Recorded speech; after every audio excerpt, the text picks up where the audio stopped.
Matthew Henry's Commentary on the Whole Bible. An exposition, with practical observations, of the Book of Psalms. Psalm 62. This psalm has nothing in it directly either of prayer or praise, nor does it appear upon what occasion it was penned, nor whether upon any particular occasion, whether mournful or joyful. But in it, 1. David with a great deal of pleasure professes his own confidence in God and dependence upon Him, and encourages himself to continue waiting on Him, verses 1 to 7. 2. With a great deal of earnestness he excites and encourages others to trust in God likewise, and not in any creature, verse 8 to 12. In singing it we should stir up ourselves to wait on God. To the chief musician, to Jeduthun. A Psalm of David. Psalm 62 verses 1 to 7. In these verses we have 1. David's profession of dependence upon God, and upon Him only, for all good, verse 1. Truly my soul waiteth upon God.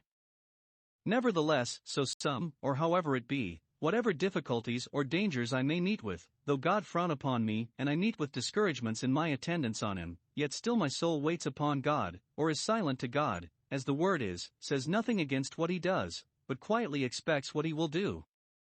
We are in the way both of duty and comfort when our souls wait upon God, when we cheerfully refer ourselves, and the disposal of all our affairs, to His will and wisdom, when we acquiesce in and accommodate ourselves to all the dispensations of His providence, and patiently expect a doubtful event, with an entire satisfaction in His righteousness and goodness, however it be. Is not my soul subject, O God? So the Septuagint. So it, certainly so it ought to be, our wills must be melted into His will. My soul has respect to God, for from Him cometh my salvation. He doubts not but his salvation will come, though now he was threatened and in danger, and he expects it to come from God, and from Him only, for in vain is it hoped for from hills and mountains. Jeremiah 3 verse 23, Psalm 121 verses 1 and 2. From Him I know it will come, and therefore on Him will I patiently wait till it does come, for His time is the best time. We may apply it to our eternal salvation, which is called the salvation of God, Psalm 50 verse 23, from Him it comes, He prepared it for us, He prepares us for it, and preserves us to it, and therefore let our souls wait on Him, to be conducted through this world to that eternal salvation, in such way as He thinks fit. 2. The ground and reason of this dependence, verse 2. He only is my rock and my salvation, He is my defense. 1. He has been so many a time, in Him I have found shelter, and strength and succor. He has by His grace supported me and borne me up under my troubles, and by His providence defended me from the insults of my enemies and delivered me out of the troubles into which I was plunged, and therefore I trust He will deliver me, 2 Corinthians 1 verse 10. 2. He only can be my rock and my salvation. Creatures are insufficient, they are nothing without Him, and therefore I will look above them to Him. 3. He has by covenant undertaken to be so. Even He that is the rock of ages is my rock, He that is the God of salvation is my salvation, He that is the Most High is my high place, and therefore I have all the reason in the world to confide in Him. 3. The improvement he makes of his confidence in God. 1. Trusting in God, his heart is fixed. If God is my strength and mighty delivered, I shall not be greatly moved, that is, I shall not be undone and ruined. I may be shocked, but I shall not be sunk. Or, I shall not be much disturbed and disquieted in my own breast. I may be put into some fright, but I shall not be afraid with any amazement, nor so as to be put out of the possession of my own soul. I may be perplexed, but not in despair, 2 Corinthians 4 verse 8. This hope in God will be an anchor of the soul, sure and steadfast. 2. His enemies are slighted, and all their attempts against Him looked upon by Him with contempt, verse 3-4. If God be for us, we need not fear what man can do against us, though ever so mighty and malicious. He here 1. Gives a character of His enemies. They imagine mischief, design it with a great deal of the serpent's venom, and contrive it with a great deal of the serpent's subtlety, and this against a man, one of their own kind, against one single man, that is not an equal match for them, for they are many. They continued their malicious persecution though Providence had often defeated their mischievous designs. How long will you do it? Will you never be convinced of your error? Will your malice never have spent itself? They are unanimous in their consultations to cast an excellent man down from his excellency, to draw an honest man from his integrity, to entangle him in sin, which is the only thing that can effectually cast us down from our excellency, to thrust a man, whom God has exalted, down from his dignity, and so to fight against God. Envy was at the bottom of their malice. They were grieved at David's advancement, and therefore plotted, by diminishing his character and blackening that which was casting him down from his excellency, to hinder his preferment. In order to this they calumniate him, and love to hear such bad characters given of him, and such bad reports raised and spread concerning him as they themselves know to be false. They delight in lies. And as they make no conscience of lying concerning him, to do him a mischief, so they make no conscience of lying to him, to conceal the mischief they design, and accomplish it the more effectually. They bless with their mouth, they compliment David to his face, but they curse inwardly. In their hearts they wish him all mischief, and privately they are plotting against him, and in their cabals carrying on some evil design or other, by which they hope to ruin him. It is dangerous putting our trust in men who are thus false, but God is faithful. 2. He reads their doom, pronounces a sentence of death upon them, not as a king, but as a prophet. You shall be slain all of you, by the righteous judgments of God. Saul and his servants were slain by the Philistines on Mount Gilboa, according to this prediction. Those who seek the ruin of God's chosen are but preparing ruin for themselves.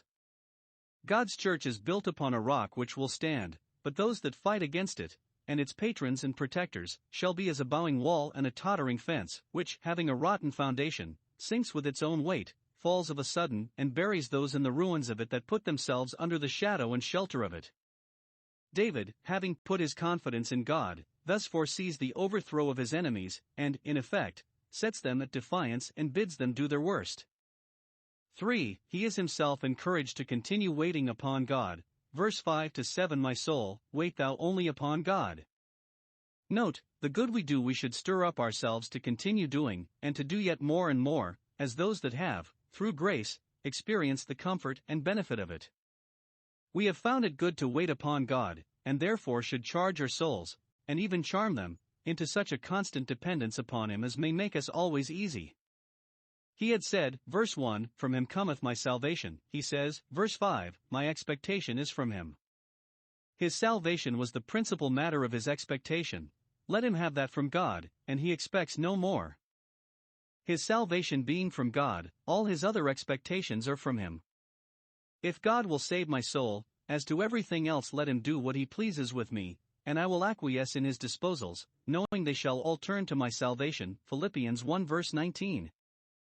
He repeats, verse 6, what he had said concerning God, verse 2, as one that was not only assured of it, but greatly pleased with it, and that dwelt much upon it in his thoughts. He only is my rock and my salvation, He is my defense, I know He is.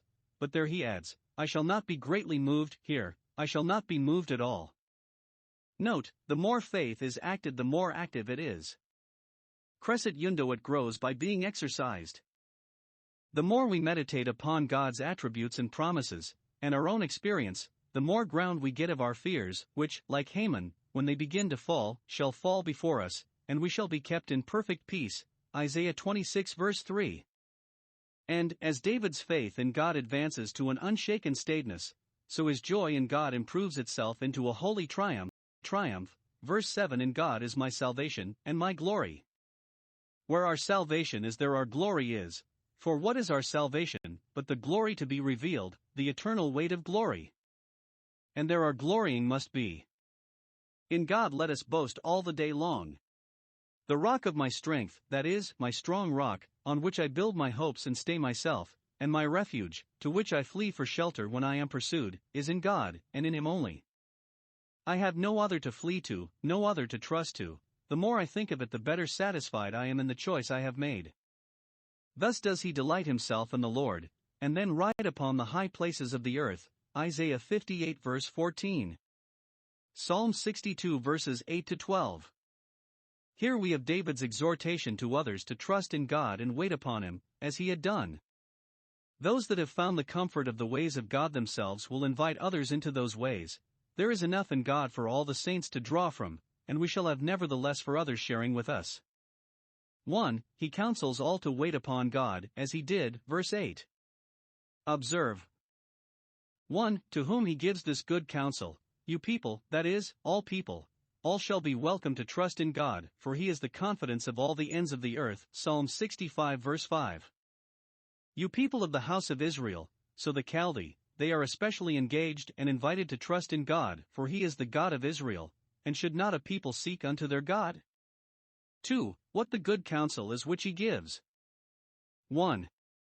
To confide in God, trust in him, deal with him, and be willing to deal upon trust, depend upon him to perform all things for you, upon his wisdom and goodness, his power and promise, his providence and grace. Do this at all times. We must have an habitual confidence in God always, must live a life of dependence upon him, must so trust in him at all times as not at any time to put that confidence in ourselves, or in any creature, which is to be put in him only. And we must have an actual confidence in God upon all occasions, trust in him upon every emergency, to guide us when we are in doubt, to protect us when we are in danger, to supply us when we are in want, to strengthen us for every good word and work. 2. To converse with God, pour out your heart before him. The expression seems to allude to the pouring out of the drink offerings before the Lord. When we make a penitent confession of sin, our hearts are therein poured out before God. 1 Samuel 7 verse 6. But here it is meant of prayer, which, if it be as it should be, is the pouring out of the heart before God. We must lay our grievances before him, offer up our desires to him with all humble freedom, and then entirely refer ourselves to his disposal, patiently submitting our wills to his. This is pouring out our hearts. 3. What encouragement he gives us to take this good counsel. God is a refuge for us, not only my refuge, verse 7, but a refuge for us all, even as many as will flee to him and take shelter in him. 2. He cautions us to take heed of misplacing our confidence, in which, as much as in anything, the heart is deceitful. Jeremiah 17 verses 5 to 9. Those that trust in God truly, verse 1, will trust in him only, verse 5. 1.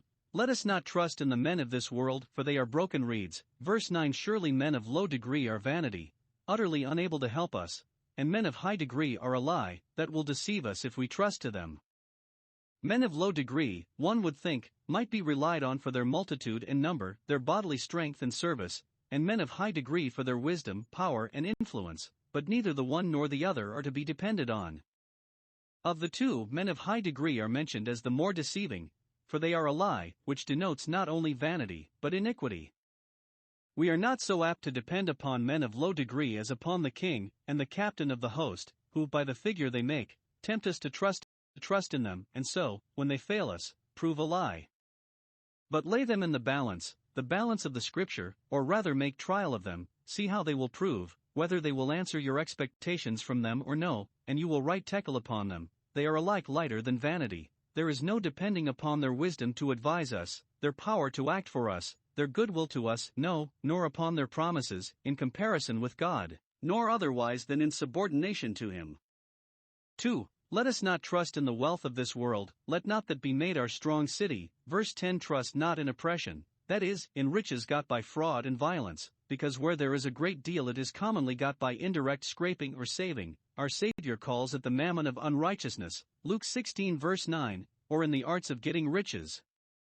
Think not, either because you have got abundance, or are in the way of getting, that therefore you are safe enough, for this is becoming vain and robbery, that is, cheating yourselves while you think to cheat others. He that trusted in the abundance of his riches strengthened himself in his wickedness, Psalm 52 verse 7, but at his end he will be a fool, Jeremiah 17 verse 11.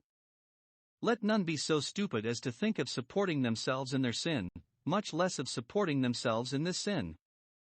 Nay, because it is hard to have riches and not to trust in them, if they increase, though by lawful and honest means, we must take heed lest we let out our affections inordinately towards them. Set not your heart upon them, be not eager for them, do not take a complacency in them as the rest of your souls, nor put a confidence in them as your portion, be not over-solicitous about them, do not value yourselves and others by them, make not the wealth of the world your chief good and highest end. In short, do not make an idol of it. This we are most in danger of doing when riches increase.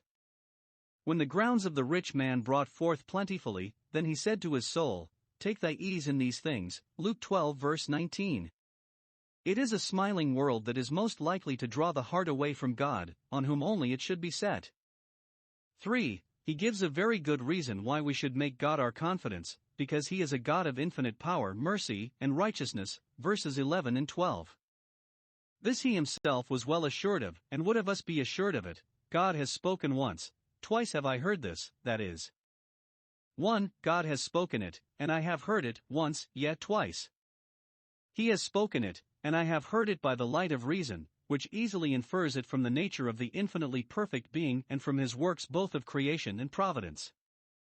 He has spoken it, and I have heard once, yet twice, that is, many a time, by the events that have concerned me in particular.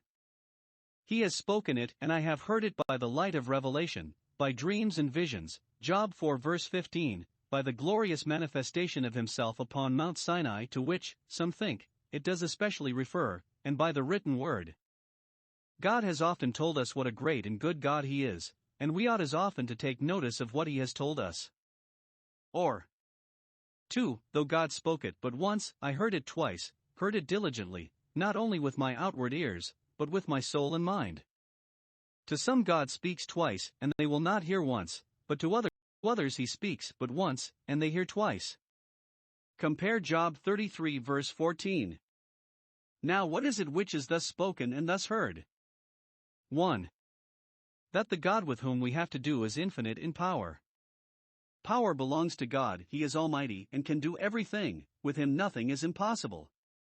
All the powers of all the creatures are derived from Him, depend upon Him, and are used by Him as He pleases. His is the power, and to Him we must ascribe it. This is a good reason why we should trust in Him at all times, and live in a constant dependence upon Him, for He is able to do all that for us which we trust in Him for. 2. That He is a God of infinite goodness. Here the psalmist turns his speech to God Himself, as being desirous to give Him the glory of His goodness, which is His glory, also unto Thee, O Lord, belongeth mercy. God is not only the greatest but the best of beings. Mercy is with Him, Psalm 130 verses 4 and 7. He is merciful in a way peculiar to Himself. He is the Father of mercies, 2 Corinthians 1 verse 3. This is a further reason why we should trust in Him, and answers the objections of our sinfulness and unworthiness. Though we deserve nothing but His wrath, yet we may hope for all good from His mercy, which is over all His works. 3. That He never did, nor ever will do, any wrong to any of His creatures, for Thou renderest to every man according to his work. Though He does not always do this visibly in this world, yet He will do it in the day of recompense. No service done Him shall go unrewarded, nor any affront given Him unpunished, unless it be repented of.